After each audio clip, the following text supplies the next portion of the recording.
everyone, and welcome to another episode of the vlog. So if you're new to this channel, this is what we do every week, and this is my first video of the year. And I know you probably saw the video last week, which you would have thought would have been the first video of the year, but I actually did that one last year. So this one I did this week, but if you're a Patreon, you will know. Anyway, enough of the confusion.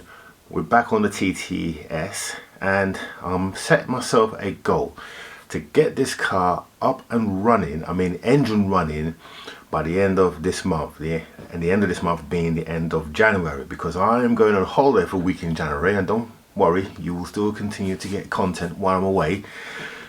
But we need to get this car up and running, because I didn't realize that I actually bought this car in April. So I've almost had the car for a year and I've not even run it. So it's really important that we get this car up and running. So we're going to double up our efforts and make sure that we move forward with this. Not going to get distracted by other things, and there's plenty of things to distract me. Anyway, let's crack on. So today we're going to confirm the timing, because I know some of you were a little concerned, judging by your comments, that the timing, when I did the timing, that I did it backward and forward, and a little insight into that. Sometimes I show stuff on videos because I haven't filmed what I've actually done, but I can assure you I do follow the procedures in the Audi manuals. So it's not a Heath Robinson affair, but just for the record, we're going to verify that, and we're going to show the timing done. We're also going to be walnut blasting the cylinders, because this engine, being a GDI engine, that's a gas direct injected engine, it suffers from the notorious carbon buildup. And in this car, even though it's done around 55,000 miles, it's notorious, it's particularly bad. So we're going to clean that up, and that's actually going to give us a bit more power as well, because the carbon does choke up the engine, reduce the efficiency of it. So we're going to be doing that, you'll see that. And then finally, what we're planning to do is get that turbo mounted back on the engine. So we're almost complete, and we've just got a few bits of pipe work to sort out after that. Anyway, let's not waste any time, let's get on with that and show that process. Right, so hopefully you can see down that hole down there, you can see all the carbon in this engine, and it's really quite bad actually. This engine is only supposed to have done about 57,000, and yet you can see how bad it's gumped up. So what we're going to do is we're going to pick all that out. We're going to pick it all out, and then we're going to use a walnut blaster, and we're going to use this little adapter. When I find it, I've got a little adapter that goes on there, and it will basically allow us to be able to blast the walnut, all that stuff out there, and it should look a lot better. In the first instance though, we're going to pick it out with a pick, and we're going to see how we get on with that, and then we'll use some carbon cleaner, and then we'll suck that out, and then carb cleaner rather, then we'll suck it out, and then we'll see how we get on. But yeah, it's pretty bad, isn't it? All right, so here is our new toy. So this is basically it's a blaster, it's a sound blaster, and we're going to use these walnut shells in here, and then essentially we've got this gun here which attaches to the old compressor. So this pipe here connects to here, and then we basically put that into the nozzle, and then we compress air, we blast the shells in there, and then that should clean out the nozzle. So let's get that connected up. I'll show it to you when we're in use, and then hopefully we should be able to see the difference. Now I have done a little bit of cleaning. Let me show you what I've done. And what I've done, I've just picked it out. Let's get the old torch in on there. Hold on.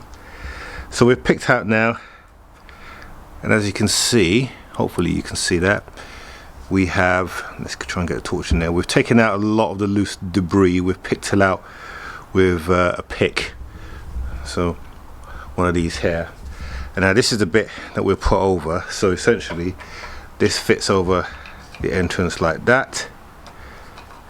It literally just sucks into place. I got this on eBay. Someone's obviously printed it off using the 3D printer, and that literally sits on like so. We put our vacuum hose on there, and then our little nozzle goes into there, get some light in it. There you go. And that is as simple as that. And then we just basically maneuver it back and forth and then switch it around the other side, and then we should be a lot clearer. So taking it off now, that's what it looks like now. So let's have a look and see what that is going to look like in a second once we've done a first blast.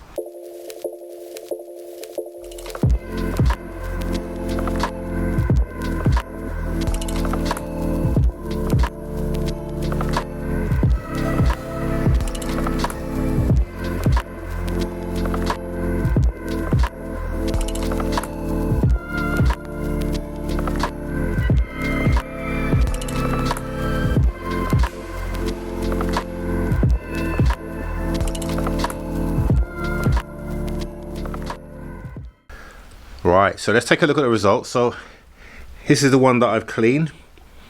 Hopefully you can see that. That does look much better. It is clean. Okay. And here's the one that hasn't been cleaned yet. And as you can see, quite bad. In fact, the one at the end is the worst. Have a look at that one. That is terrible. Really gunked up with oil, that one is.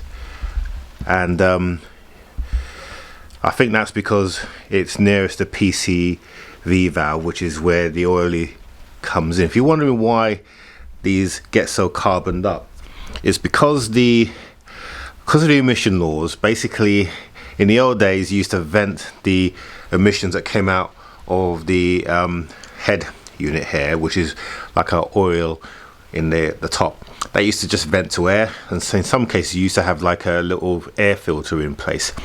And now a lot of cars that don't have the direct injection, they have a PCV valve or a catch cam. Now modern day cars have this PCV valve, which is this here.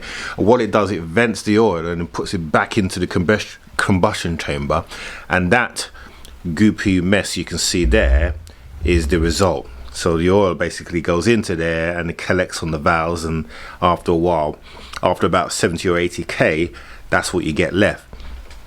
So on the direct injection, because as you can see there, the holes down here, that's where the injectors go, because they're no longer in the inlet manifold, which used to clean those valves, because there's a lot of additives in fuel, modern day fuel. Because it's now going directly into the combustion chamber, the valves are not getting clean. So particularly on VWs, it happens on other manufacturers' engines as well. You've got to clean them, and this is the result. So I've used my Walnut blaster. This, it will not come up like that with Walnut blasting alone. You need to use carb cleaner or valve cleaner, and basically you've got a cloth, stuck it in there to loosen some of the debris. You also need to use a screwdriver to pick up a lot of the debris, and picks as well. So I've got my picks here, and that whole process will take about a couple of hours. But what I found works is if you actually take away a lot of the residue beforehand with the pick, and then use a chemical first, clean out, and then use the Walnut blaster. The Walnut blaster is a lot more effective, and you get basically what we got there. Actually, I might show you a picture. A picture might be better.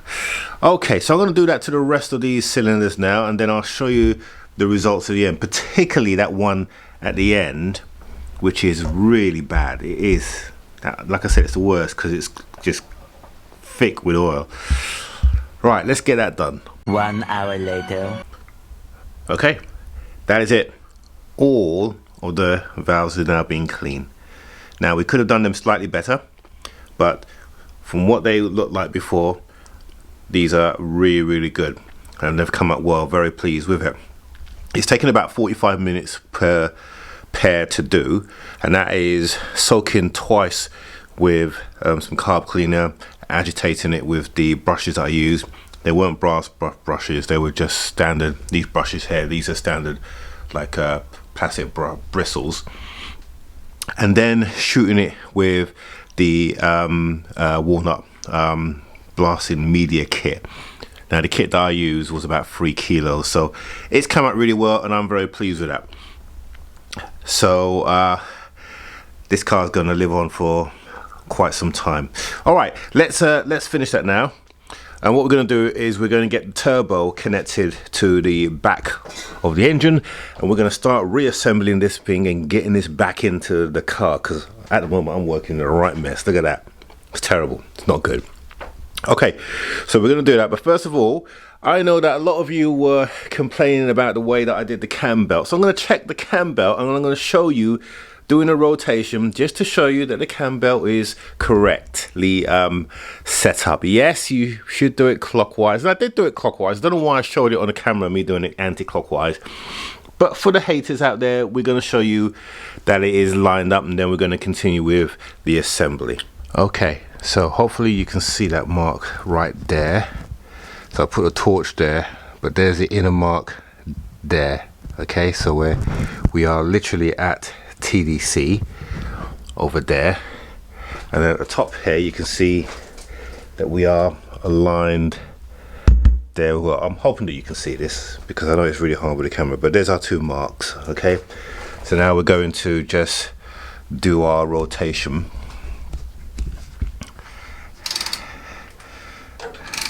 So we're rotating, we're turning. Okay, so she's going around clockwise, as you can see. Okay, still spinning around. You can see our mark there. We've put a little mark on the inside because we've got a mark on the outside as well. And we're just coming up to TDC now. Now, we just gotta wait for that to line up. And she is now completely lined up. And then down the bottom here, we can see, hopefully you can see that we've got our line. Okay, so this is absolutely fine. We are at TDC at the top here, TDC at the bottom here as well, so that's absolutely fine. Okay, so hopefully all you guys who are concerned, you can see that we are okay, we're fine. Now let's move on to putting the manifold in. So let's get down to business now. So manifold end now. We turn the engine around. We're going to install our turbo. Now I need to check to make sure that we got all of our little washers that we need as part of the kit. So we'll put the turbo on first, and then we'll work our way around because there's some extra brackets in here. So we'll put this on time lapse so you can have a look and see what we're doing. And yeah, this should be straightforward. The plan here now, from here on, is to get this engine back in this car before the end of the month, so we can get the car up and running, because I think this car's been on this track far too long and needs to be on the road. So let's get the turbo on, then we'll get all the brackets, etc. We'll see what washers we've got missing, if any, and we'll take it from there.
Right, we've got the manifold all in place now.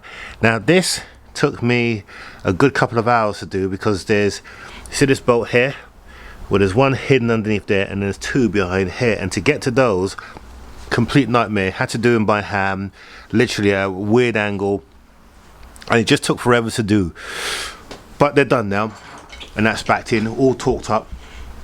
Now, these pipes here, these oil pipes, that's an oil pipe, that's an oil pipe, we've got a coolant one just down there.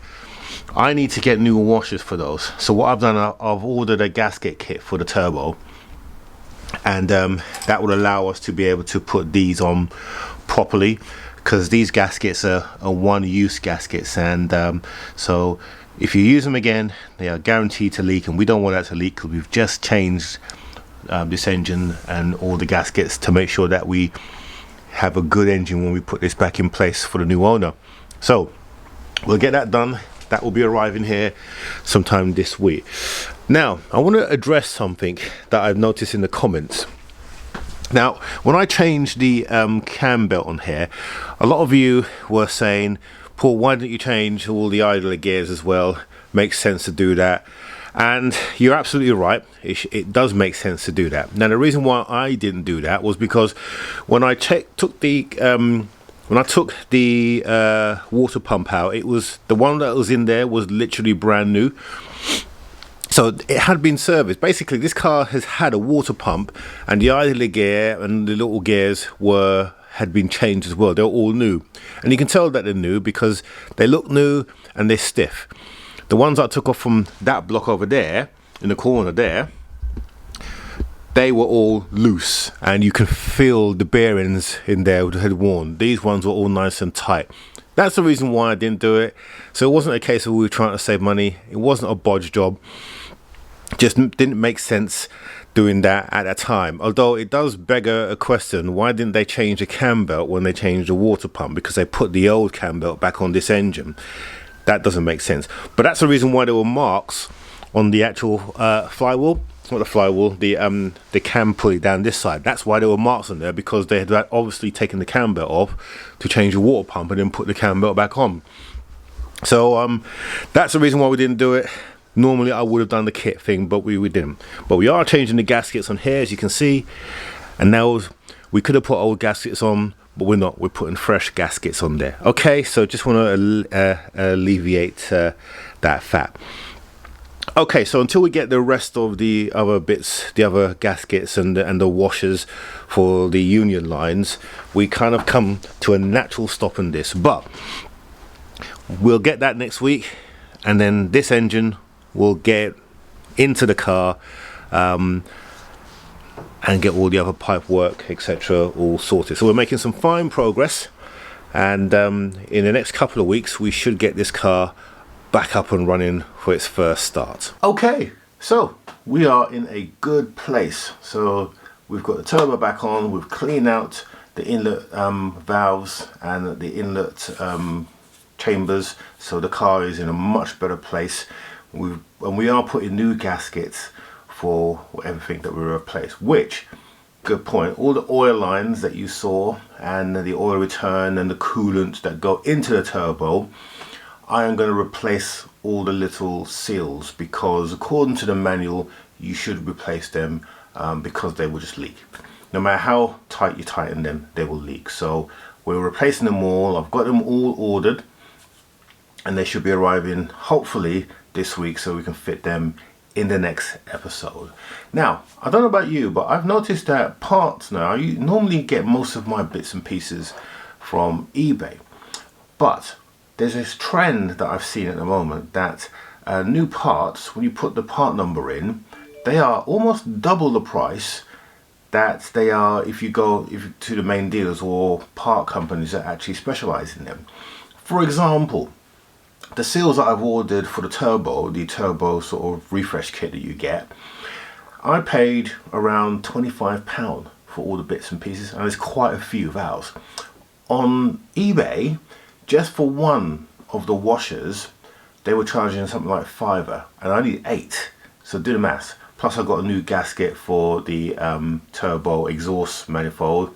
That was around £10–12 on eBay. So there's something definitely not right in there, which always goes to show, shop around. Anyway, I hope you've enjoyed this episode. Look forward to your comments below. But in the meantime, if you are a casual viewer, please consider subscribing. Click on the subscribe button down there. Click on the bell notification so you're notified whenever we release a new video. And we'll see you next week on the next one. Have a good week.